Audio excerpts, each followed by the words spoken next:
Pesanan Adele sudah datang, air liur Adele hampir menetes mencium wangi seblak yang menguar masuk ke dalam hidungnya. Ah, wanginya, ucap Adele. Satria mengeluarkan dompetnya membayar semua jajanan yang dipesan oleh Adele dan Cindy. Dia membawa kantong pesanan Adele masuk ke dalam mobil. Tunggu Cin, ada yang kelupaan, ucap Adele. Apa? Tanya Cindy.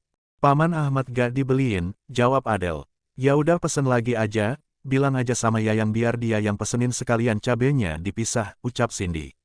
Adele meminta Satria memesan satu porsi lagi makanan untuk Pak Ahmad, dengan berat hati Satria menuruti kemauan Adele. Maaf ya lama kakandaku, ucap Adele mengedipkan sebelah matanya. Jawab Albert, ibu ini seblak buat ibu sama ayah, lagi mabuk kayak gitu mah enaknya makan seblak biar Schweger, ucap Adele menyodorkan seblak ke belakang. Yusuf mengambil seblak dari tangan Adele. Fatima bersandar di bahu suaminya, tubuhnya sudah lemas tak berdaya. Saat Satria sudah masuk membawa pesanan untuk Pak Ahmad, Albert memerintahkan untuk segera melajukan mobilnya karena tak tega melihat mertua perempuannya yang sudah pucat.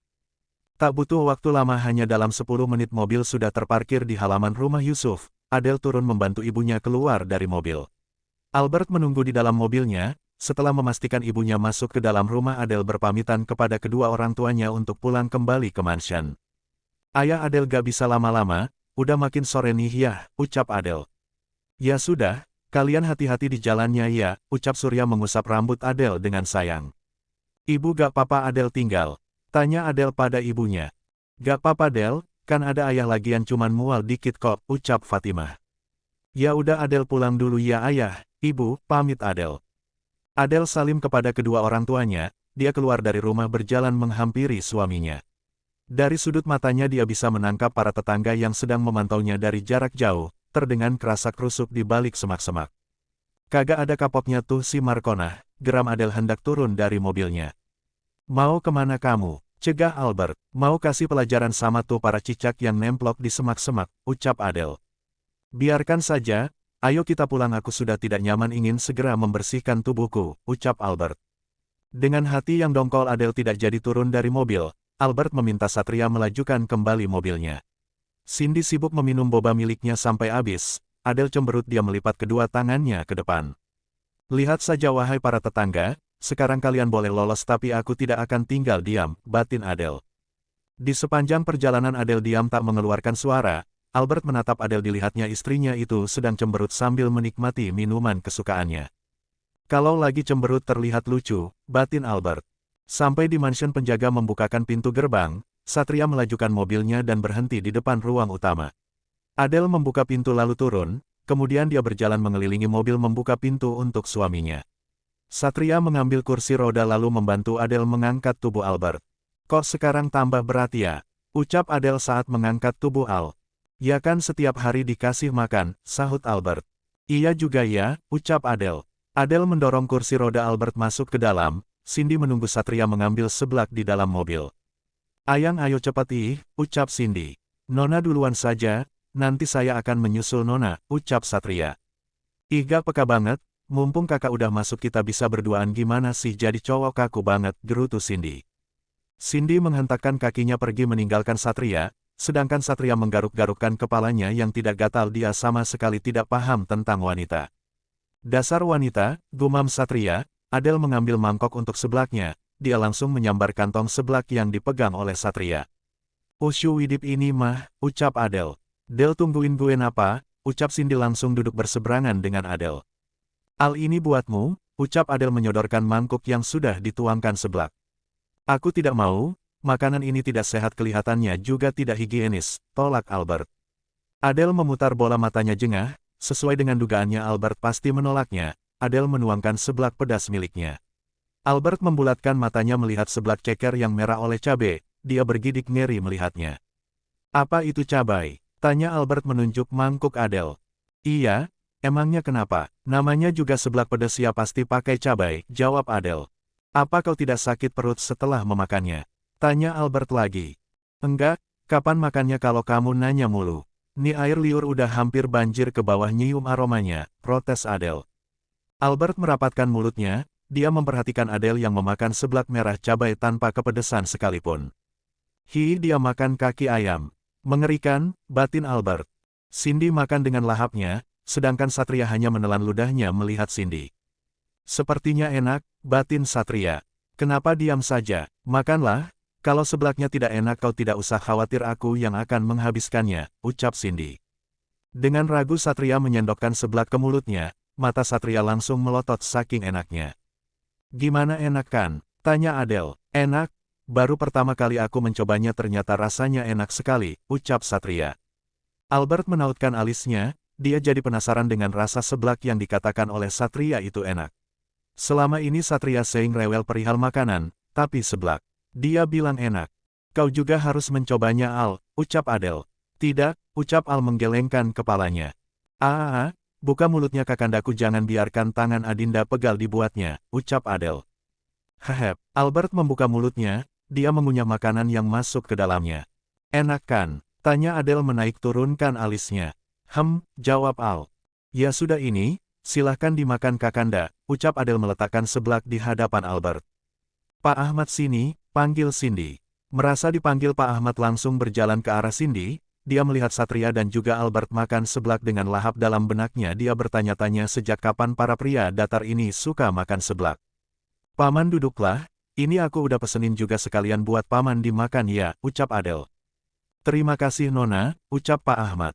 Semuanya makan dengan hikmat, Adele selesai dengan makannya dia membereskan mangkuk bekasnya sekalian dengan mangkuk milik Cindy. Adele meletakkannya ke dapur lalu mencucinya, sedari kecil Adele dilatih mandiri oleh ibunya setiap kali habis makan Adele pasti akan mencuci piring dan perabot kotor yang sudah dipakainya. Di negara lain, Rasya mondar-mandir di depan ruang rawat ibunya, dia khawatir dengan kondisi Indah yang sempat drop sampai akhirnya dia memanggil dokter untuk memeriksa Indah. Ceklek, bagaimana keadaan Momi dokter? Tanya Rasya dalam bahasa Inggris. Sekarang kondisi pasien sedang tidak baik-baik saja, tim dokter harus tetap memantau perkembangannya sampai sejauh mana agar kami bisa mengambil tindakan yang tepat untuk pasien, jelas dokter. Lakukan yang terbaik untuk Momi saya dokter, hanya dia orang tuaku satu-satunya di dunia ini yang tersisa, ucap Rasya. Akan kami usahakan, doakan yang terbaik untuk ibumu semoga dia bisa melewati rasa sakitnya, ucap dokter menepuk bahu Rasya. Dokter pamit dari hadapan Rasya. Dari luar Rasya melihat ibunya yang lemah tak berdaya dengan wajah pucat, beberapa alat bantu dipasangkan ke tubuh Indah, betapa sakitnya hati seorang anak melihat kondisi seorang ibu yang telah melahirkannya ke dunia terbaring lemah. Mom, maafkan aku jika aku tak bisa menepati janjiku padamu, ucap Rasya, malam hari. Adele turun ke dapur mengambil sendok dan juga gelas, tak lupa dia juga mengambil madu untuk dibawa ke kamar Albert. Ceklek, jangan melamun Al, nanti kesambet loh, ucap Adele. Al mengalihkan pandangannya ke arah Adele, dia melihat Adele yang sibuk meracik ramuan yang diberikan oleh Dr. Ziko. Huek, ini ramuan apa sih? Bau sekali, ucap Adele. Ada apa, kenapa kau menutup hidungmu? Tanya Albert. Tidak apa-apa, tadi ada debu yang masuk ke dalam hidungku jadi hidungku terasa gatal, kila Adele. Adele menahan nafasnya karena aroma ramuannya sangatlah kuat. Dia berusaha terlihat baik-baik saja walaupun perutnya sudah bergejolak menahan agar isi perutnya tidak keluar. Ini, minumlah dan ingat, jangan sampai dikeluarkan lagi, ucap Adele menekankan kata-katanya. Albert mencium bau yang sangat menyengat, dia memalingkan wajahnya dan menutup hidungnya. Ya Tuhan, bau apa ini? Huek, ucap Albert. Ayo cepat minum, desak Adele menyodorkan gelas ke hadapan Albert dengan memalingkan wajahnya. Tapi aromanya bau sekali, protes Albert. Minum atau aku akan menaburkan ramuan ini ke seluruh kamar, kau mau sembuh tidak? Ancam Adele. Adele menutup hidungnya begitupun Albert, dengan berat hati Albert mengambil gelas dari tangan Adele, baru saja satu tegukan Albert sudah tak sanggup untuk meminumnya lagi. Cepat habiskan, desak Adele. Adele langsung menutup mulut Albert, jika dibiarkan Al akan mengeluarkan kembali ramuannya. Telan Al, tita Adele. Glek. Adele melepaskan tangannya dari mulut Albert, dia segera mengambil air putih dan juga madu untuk menetralisir rasa pahit di mulut Albert. Minumlah airnya dan juga telan madunya biar gak terlalu pahit, tita Adele. Albert menuruti ucapan Adele, dia meminum air putihnya sampai tandas dan juga madunya.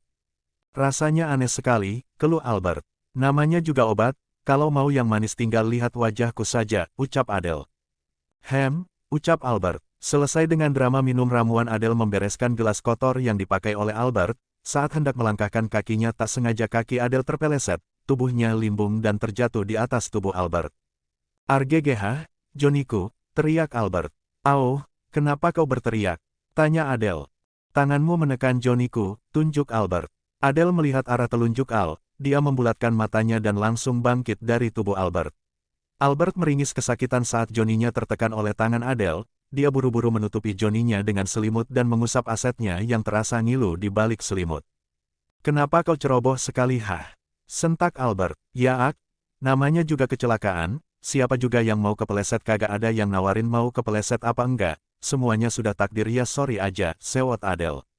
Adele merasa bersalah pada Albert, dilihatnya Albert meringis kesakitan meskipun Adele tak bisa membayangkan bagaimana rasa sakitnya. "Coba kulihat, emang sakit banget ya?" tanya Adele hendak membuka selimut Albert. "Sembarangan, bilang aja cari kesempatan dalam kesempitan." Enggak kamu diam saja, bukannya diobati nanti malah kamu mainin lagi," ucap Albert mencegah Adele.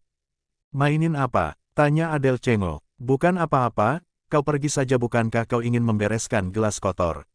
"Ya udah pergi sana, biarkan aku mengobati Johnnyku sendiri," ucap Albert. "Santai aja kali, kagak usah ngusir kayak gitu," sekot Adele. Adele mengambil kembali gelasnya, dia melenggang pergi meninggalkan Albert dan turun ke bawah dengan wajah kesalnya. "Dasar wanita ceroboh, sabar ya Johnny, ini semua adalah ujian," ucap Albert mengusap Johnny-nya yang layu.